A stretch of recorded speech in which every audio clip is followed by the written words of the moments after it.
Hi, everyone. Judge Andrew Napolitano here for Judging Freedom. Today is Monday, April 28th, 2025. Kevork Almassian will be here with us in just a moment on the Israelis bombing the suburbs of Beirut. But first, this. While the markets are giving us whiplash, have you seen the price of gold? It's soaring. In the past 12 months, gold has risen to more than $3,000 an ounce. I'm so glad I bought my gold. It's not too late for you to buy yours. The same experts that predicted gold at $3,200 an ounce now predict gold at $4,500 or more in the next year. What's driving the price higher? Paper currencies.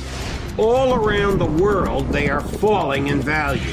Big money is in panic as falling currencies shrink the value of their paper wealth. That's why big banks and billionaires are buying gold in record amounts. As long as paper money keeps falling, they'll keep buying, and gold will keep rising.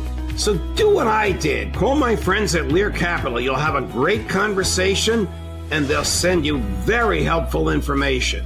Learn how you can store gold in your IRA tax and penalty free or have it sent directly to your doorstep. There's zero pressure to buy and you have a 100% risk-free purchase guarantee. It's time to see if gold is right for you. Call 800-511-4620, 800-511-4620, or go to LearJudgeNap.com and tell them your friend the judge sent you.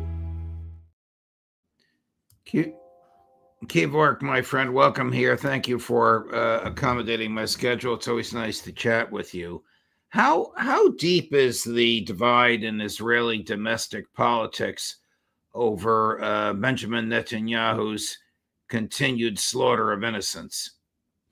Actually, since the ceasefire agreement in Lebanon, Israel killed around 100 Lebanese civilians. So it has violated the ceasefire agreement multiple times. Now, the pressure in Israel is always mounting against Netanyahu. However, he has the backing, of course, of influential, let's say, circles of power in the United States. Therefore, he feels himself immunized to act with impunity, not only against Lebanon, against Syria, against Iran. For example, the attack against the port was probably also a cyber attack from the Israeli side.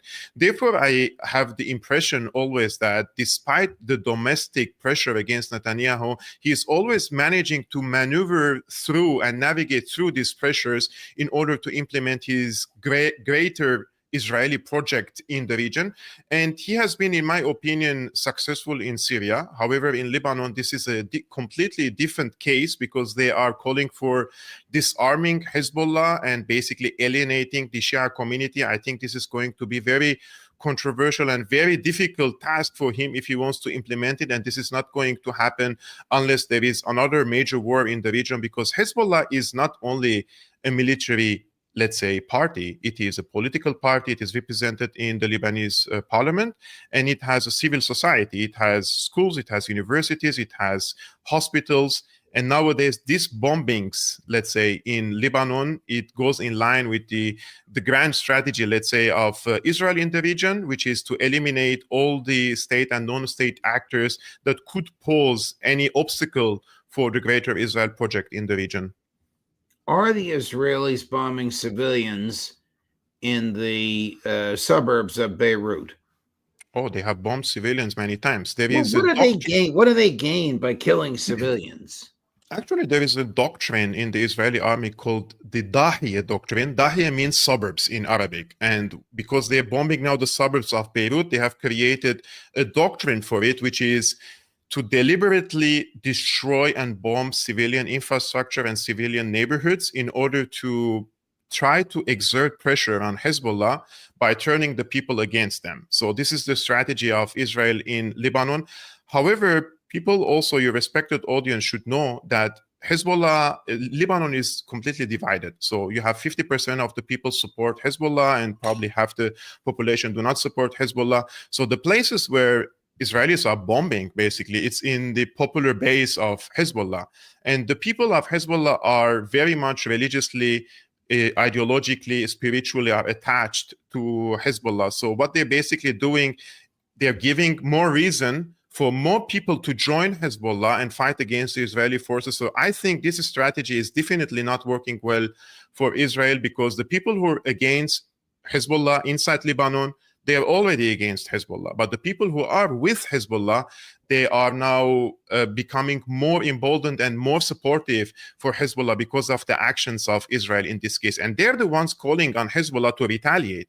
And remember, Hezbollah has restrained itself since the ceasefire agreement from shooting and firing against Israeli targets or inside Israel, because they don't want to open a big front against Israel. Meanwhile, they have lost their ally in Syria in this case.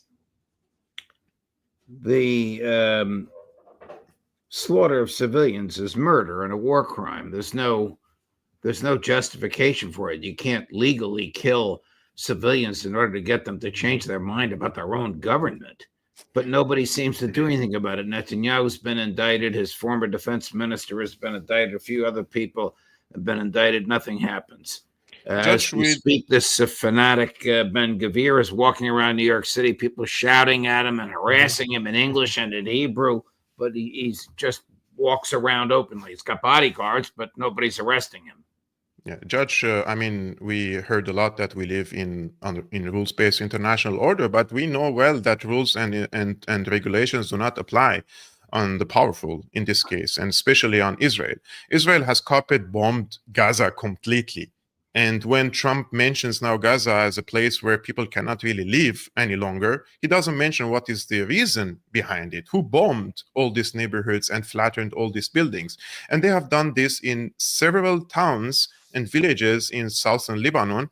And in some of the cases, they have detonated the entire village and they have blew it up from far away. So they have destroyed entire neighborhoods and entire towns in Lebanon as well. Now, who is going to basically persecute Israel in this case? There is a case against Israel in the ICJ. There is a case against Israel in the ICC. And despite that, Israel feels itself safe, and its officials feel themselves safe going and flying into different countries and into different regions, and nobody is coming after them.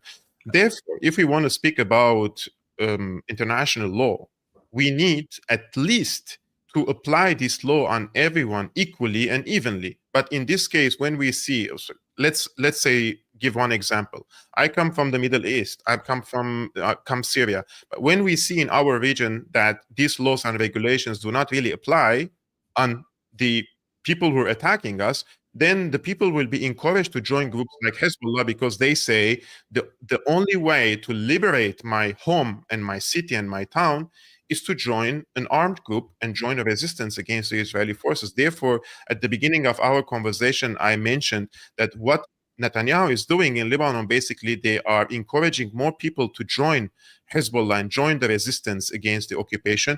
Because remember, since the ceasefire agreement, the Americans told the world, basically, that Lebanon has a Lebanese army.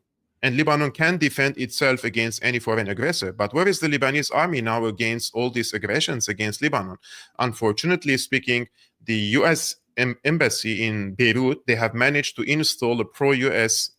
Government in Beirut, and they have also installed a pro-U.S. leader for the Lebanese army, and they are trying to turn the Lebanese army into another, let's say, Abu Mazen or Mahmoud Abbas type of police army, which is only coordinating with the Israeli side on the security level and coming after the enemies of Israel. So what they're trying to do in Lebanon is copying the example of the PLO or Al-Fatah of Palestine inside Lebanon by turning first the government against the resistance, and secondly, the army to become only an army that comes after the people who are fighting Israel in this case. So Lebanon is in really bad shape at the current moment, and I don't see that Hezbollah has an interest in expanding the scope of the hostilities at the current moment against Israel. They are restraining, they're containing these attacks, but if there is an existential threat against them, then we will see another war, and this time it could expand also into other regions in the Middle East. The AP just posted a piece which supports everything that you just said. A Palestinian diplomat told the United Nations top court at The Hague on Monday that Israel is killing and displacing civilians and targeting aid workers. This is in Gaza. In the case that Israel criticized as part of the systemic persecution and delegitimation, Israel denies deliberately targeting civilians. The diplomat said Israel is starving. Quote, Israel is starving, killing, and displacing Palestinians while also targeting and blocking humanitarian organizations trying to save their lives. Before you respond to that, Chris, do we have Ambassador Huckabee justifying the use of starvation as a means of war? We'll post this for you. It'll turn your stomach. It's in English. But what good are these hearings before the International Criminal Court when nothing comes of it? I don't know. Netanyahu didn't go to the Pope's funeral. Was he worried he was going to get arrested? No, he's not worried. You know, Judge, these so-called wars against Gaza and against Lebanon, they have normalized a new type of warfare. And that is the bar of tolerance for violation of human rights and killing of civilians has become too high. The ceiling has become too high that Israel has created a new normal in modern warfare, which means in the future we should all be terrified that if this type of warfare has gone without accountability and nobody has been held responsible for these crimes, then in the near future there could be other wars in other regions and could be also justified under similar justifications. What has become of the government of Syria since the overthrow of President Assad? Since the overthrow of Assad, now we have Jolani in charge, which is, the founder of the Al-Qaeda offshoot in Syria. And nowadays we have a completely different situation in the country where the people are the loyalists of Jolani, basically are going to the streets and calling for genocide against ethnic and religious minorities. And this has been all documented on video and posting them on my X account. So what happened is basically the Jolani, when they came to power, they have established themselves as a so-called Islamic state in the country. And all other ethnicities and religions, they have freaked out. Therefore, they isolated themselves into different cantons. Now, the Kurds, only yesterday or 2 days ago, they have declared a new political program, which clearly says that they're not going to be part of a centralized government in Damascus, and they're going to promote for a federal system in Damascus because they feel they cannot coexist with this type of governance in Damascus, and that is Al-Qaeda regime. And the similar action was taken by the Druze, which is another split inside Islam, a different domination inside Islam. And they have taken another decision to keep their arms, and they don't want to join the central government as well. And the same thing goes for the Christians and the Alawites. So Syria is now fragmented into different vertical lines. And Jolani is ruling only over his loyalists. Meanwhile, his loyalists are calling him to commit genocide against the religious and ethnic minorities. Today, the U.S. Embassy in Damascus made a statement. Basically, they're putting some conditions in front of Jolani. I think they're asking Jolani for 8 conditions to normalize the relationship between Washington and the new regime in Damascus, one of which is Jolani should accept Israel's legitimacy in the region, which means normalize ties with Israel, never pose a threat against Israel from Syria. And they're also expecting him to protect the religious and ethnic minorities in the country. And after that, they would evaluate their relationship with Damascus. My appeal and my urge would be that you can take a man out of Al-Qaeda, but you cannot take Al-Qaeda out of a man. And therefore, trying to normalize ties with Jolani or legitimizing him would be not only a crime against Syria and against the Syrian people, but it will set an example in the region that in order to be relevant politically, you need to join such jihadi, takfiri terrorist groups in order to reach power and exercise this power in your country. So they're setting a really unsettling, let's say, and very bothering, actually, precedent in the region. And that is that Syria could be an example to encourage other countries to become like Syria. Meanwhile, before the regime change, Syria was a secular, multicultural, multi-ethnic, and multi-religious country. Now they're trying to make it a one-color state, which could also, this domino effect could be very dangerous in the region and swept into other countries. Does Israel, before we get to the tape of Ambassador Huckabee, which we have for you, does Israel do all of its killing by itself, or do other countries' troops, or do other militias help the IDF? Well, Actually, we know the Israelis U.S. helps them. The U.S. certainly gives them a tremendous amount of equipment. I don't know if there are U.S. soldiers there. Actually, the U.S. has they have spying fighter jets in the Mediterranean, and they keep scanning all the Mediterranean, the eastern shore of the Mediterranean, in Syria, in Lebanon, in Gaza, and they share this information with the Israeli occupation forces in the region.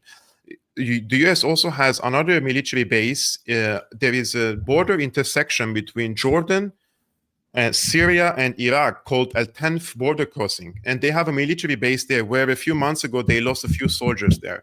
And in this location, they have jamming technologies, which means that when Israel flies fighter jets, let's say from Haifa or from Tel Aviv, and they fly over Jordan, the US Army there, they activate their jamming technology in order to blind all the technologies in the region, the radars and the detecting systems, so that the air defenses could go blind, so that Israel could bomb these regions with complete impunity, basically, and without any aerial resistance against this bombardment. So yes, the US Army, the main reason why the US was located in Syria was because of Israel, and because they wanted to keep the oil for themselves in order to ban or basically block the access of the former Syrian government from having its hand over the oil and sell the oil and reconstruct the country. So the reasons were economic, and the second was the security of Israel, or Israel's expansionist project basically in the region. Here's Ambassador Huckabee justifying the denial of medicine as a means to win a war. Hello, I'm Mike Huckabee, U.S. Ambassador to Israel. This past weekend, Dr. Hanan Balki, who is the regional coordinator for the WHO for the Eastern Mediterranean region, called upon me to put more pressure on Israel to bring humanitarian aid to the people of Gaza. I appreciate the message from Dr. Balki, and today what I would like to suggest is that we work together on putting the pressure where it really belongs, on Hamas, to give us the opportunity to open up those humanitarian channels. So we call upon Hamas to sign an agreement so that humanitarian aid can flow into Gaza to the people who desperately need it.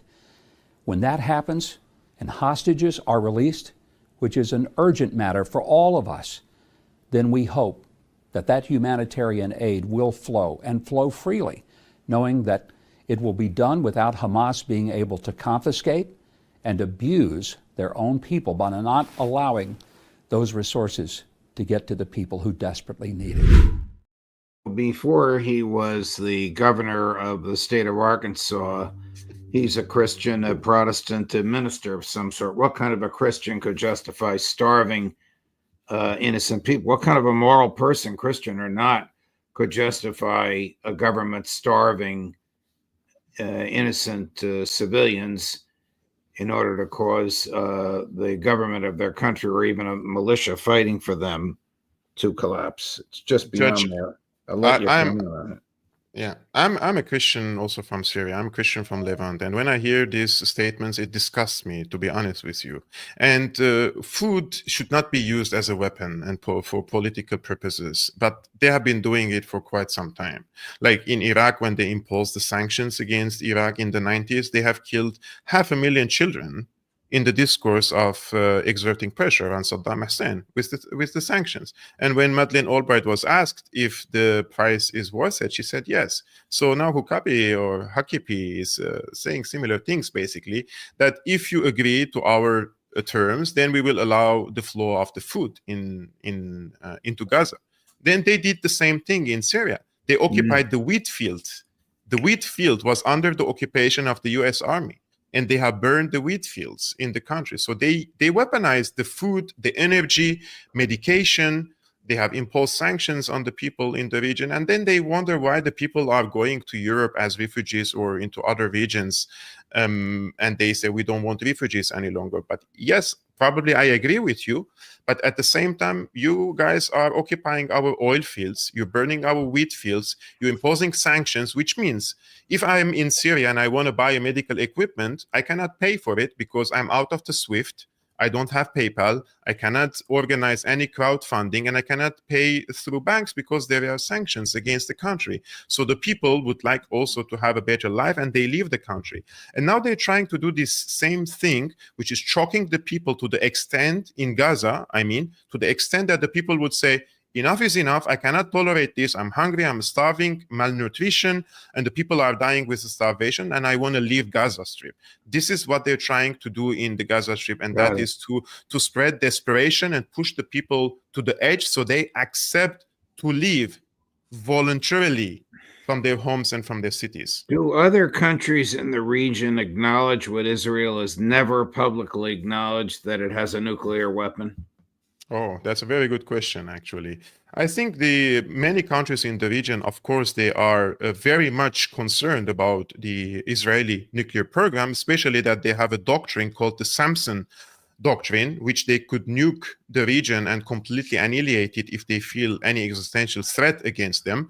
However, this is also encouraging other countries to develop their own nuclear programs in the region, one of which is Iran. I'm not saying Iran is developing nukes, but they are definitely enriching uranium, and they're using it as leverage in the region or as deterrence against a type of aggression against them that Israel and the US have conducted against Iraq, against Libya, against Syria, etc. So Israeli nuclear program, which is completely under the rug, between 80 to 400 nuclear weapons, of course, it's a weapon of intimidation, and it's a weapon of to buy leverage in the region and expansion. Remember why that do the Israelis not acknowledge that they have it? Because it's unlawful under international law for them to have it. Yes, because if they acknowledge it, then they have to join the NPT, the Non-Proliferation Treaty, and there will be pressure against them. So they have chosen the policy of ambiguity, that we don't acknowledge we have it, but we develop at the same time a doctrine which says that we will use it, and they tried to use it in the 67 and the 73 war in the region. They have activated their nukes in preparation for the worst case scenario back then. So yeah, Israel, I think in the region is treated like it's a special case that is above the law, above international law, basically, and their territorial claims in the region is crazy. They're justifying with text that goes back 3,000 years ago that this territory belongs to them, and they will expand between the Nile to the Euphrates. And this is in 5 different countries in the region. So we either have a Westphalian world, which means we have sovereignty, we have borders, or we don't have them. We cannot apply this on some countries and then come and say Israel's books 3,000 years ago justify their expansion. So that's the hypocritical here's part. a clip from one of Benjamin Netanyahu's close personal friends, arguably one of his most outspoken supporters in the United States, a retired professor of law at Harvard University of international repute, whose name is Alan Dershowitz. Professor Dershowitz recently debated our friend and colleague Scott Ritter over this issue of Israeli nukes. And Dershowitz admitted that the Israelis have it. Here's the admission. Although I support a two-state solution, I have since 1967. I wrote my first article supporting a two-state solution in 1970. I supported it in a debate with Noam Chomsky in the early 1970s. It's an ideal. A one-state solution is impossible because who gets the nuclear weapons if you have a one-state solution? Obviously, the Jewish state of Israel, the nation state of the Jewish people, is not going to give its Arab population access to its weapons system that are the only guarantee of Israel's survival.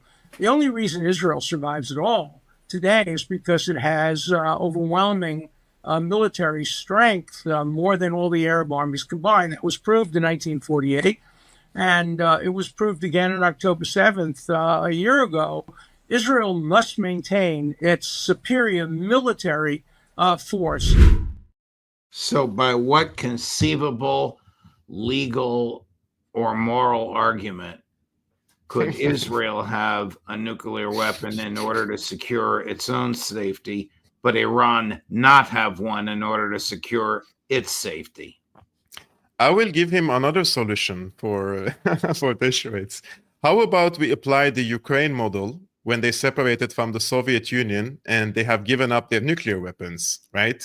So how about that we create a Middle East free of nuclear weapons, and that Iran, if there is going to be a deal with Iran, then Israel should be part of this program, because all other countries started developing their own WMDs or nuclear programs after Israel has developed its own nuclear weapons in the 70s, and some of them, they were stolen, some stolen data or stolen technologies from the United States. So in this case, if we want to speak about peaceful region, yes, I agree with him that the two-state solution is a fantasy, and one-state solution, in my opinion, is the way to go, that everybody can live alongside each other, Jewish, Christian, and Muslims, but in a nuclear-free region, not where Israel has nukes and intimidating other regions, and especially when they have territorial claims inside other countries, and especially when they are already expanding into other countries, Syria,